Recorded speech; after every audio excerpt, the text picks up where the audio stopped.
Hello दोस्तों। Episode की शुरुआत में हम देखते हैं कि हॉस्पिटल में सिंगोंग अपनी मोम के लिए सेब काटता है। तभी कुछ डॉक्टर्स आकर कहते हैं कि सर्जरी सक्सेसफुल हो गई है और सब इंडिकेटर्स भी नॉर्मल हो गए हैं। मैं तुम्हारे लिए डिस्चार्ज अरेंज कर देता हूँ। सिंगोंग कहता है, डॉक्टर अभी अभी मोम की सर्जरी हुई है, मोम अभी भी रिकवरी ऑब्जर्वेशन पीरियड में है, हमें अभी डिस्चार्ज नहीं चाहिए, मैं हॉस्पिटल की फीस टाइम पर भर दूंगा। तभी डॉक्टर कहता है, मेरा मतलब मैंने ऑलरेडी तुम्हारे डिस्चार्ज की फॉर्मेलिटी कंप्लीट कर दी है। और नर्स से कहता है, पेशेंट्स की हेल्प करो सामान पैक करने में।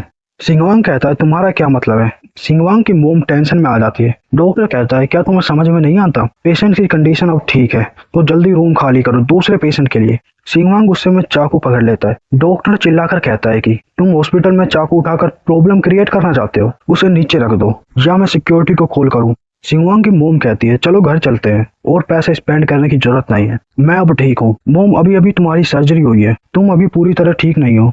डॉक्टर कहता है, तुम्हारी मोम समझती है, तुम्हें अपनी मोम की बात सुननी चाहिए। और डॉक्टर नर्स से कहता है, अच्छे से क्लीन करो, गरीबी या बैड लक का कोई भी निशान नहीं रहना चाहिए। सिंगवांग को गुस्सा आने लगता है। सिंगवांग अपनी मोम से कहता है, मोम मुझे कुछ काम है, डैड तुम्हें आकर पिक कर लेंगे। तभी उसकी मोम कहते हैं, सिंगवांग उनसे फाइट मत करना, डोंट वरी मोम, मैं फोर्स का यूज नहीं करूंगा। कुछ देर बाद हम डॉक्टर को देखते हैं। वो फोन पर कहता है, मैंने सब अरेंज कर दिया है, अब तुम अपने फ्रेंड की वाइफ को हॉस्पिटल में एडमिट कर सकते हो, अगर छोटा सा कट भी है तो हम उसे सीरियसली ट्रीट करेंगे। फोन की दूसरी ओर हम सिंगवांग के कजन को देखते हैं। वो कहता है, डॉक्टर ली तुम रियली काफी फास्ट हो, ऑफ कोर्स हमें जल्दी करनी चाहिए, सिंगवांग बस एक पुअर पर्सन है। तो डॉक्टर ली, मैं सब कुछ तुम्हारे ऊपर छोड़ देता हूँ, मैं बाद में तुम्हें थैंक्स कहने के लिए डिनर ट्रीट करूंगा।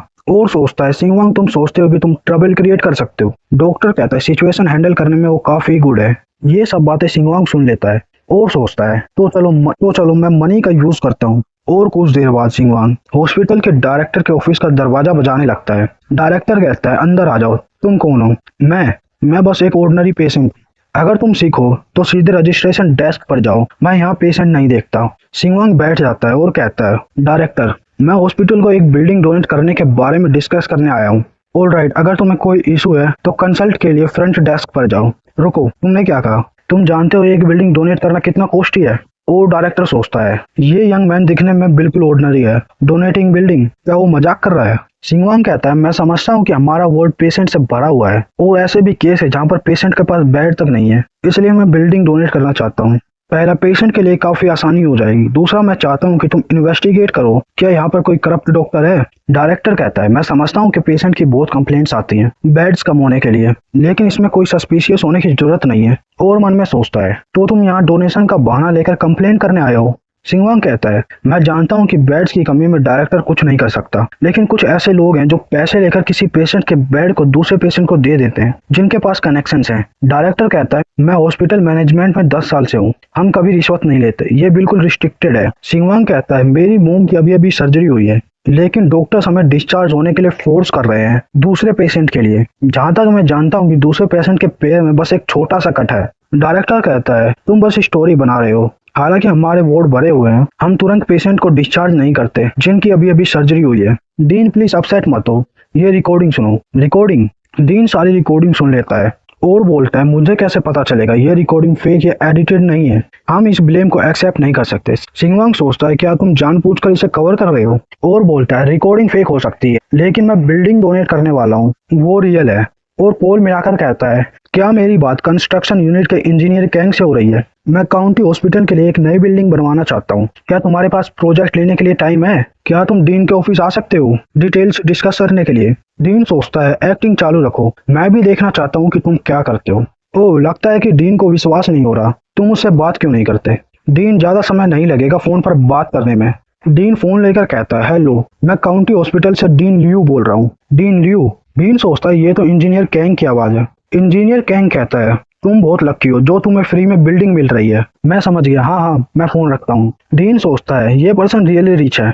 सिंगवांग कहता है, अच्छा, अब तुम्हें विश्वास हुआ? तुम्हें भी रिकॉर्डिंग के बारे में आंसर देना होगा। अगर मैं वो बिल्डिंग डोनेट कर सकता हूँ तो मुझे फेक रिकॉर्डिंग की कोई जरूरत नहीं है। डीन कहता है, सिर्फ रिकॉर्डिंग का एविडेंस काफी नहीं है, अगर एक बिल्डिंग काफी नहीं है तो 2 बिल्डिंग कैसी रहेगी? सिंगवांग कहता है, मेरी और कोई रिक्वेस्ट नहीं है, मैं बस चाहता हूँ कि डीन उस केयरलेस डॉक्टर को अच्छी पनिशमेंट दे।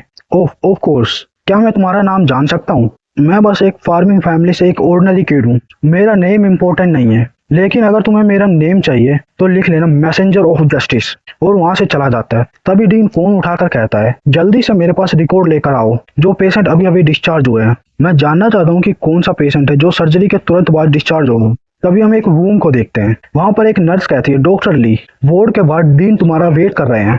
ओके। कुछ समय बाद डॉक्टर ली घुटनों पर बैठकर कहता है, डीन प्लीज मुझे फायर मत करो, मेरे छोटे छोटे बच्चे और पेरेंट्स हैं। डीन कहता है, सिर्फ तुम्हारे बच्चे और पेरेंट्स हैं, पेशेंट्स के नहीं। तुम्हारे जैसे डॉक्टर जिनके पास मेडिकल एथिक्स नहीं है, जाकर दूसरी जॉब ढूंढ लो। अगले दिन हम सिंगवांग के कजन को देखते हैं जो एक चेयर पर बैठा हुआ है।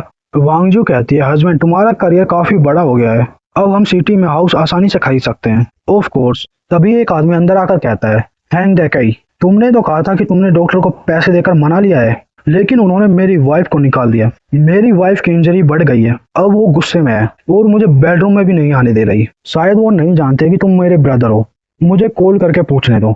और डॉक्टर ली को कॉल में आता है, सॉरी तुमने जो नंबर डायल किया है वो सेवा में नहीं है।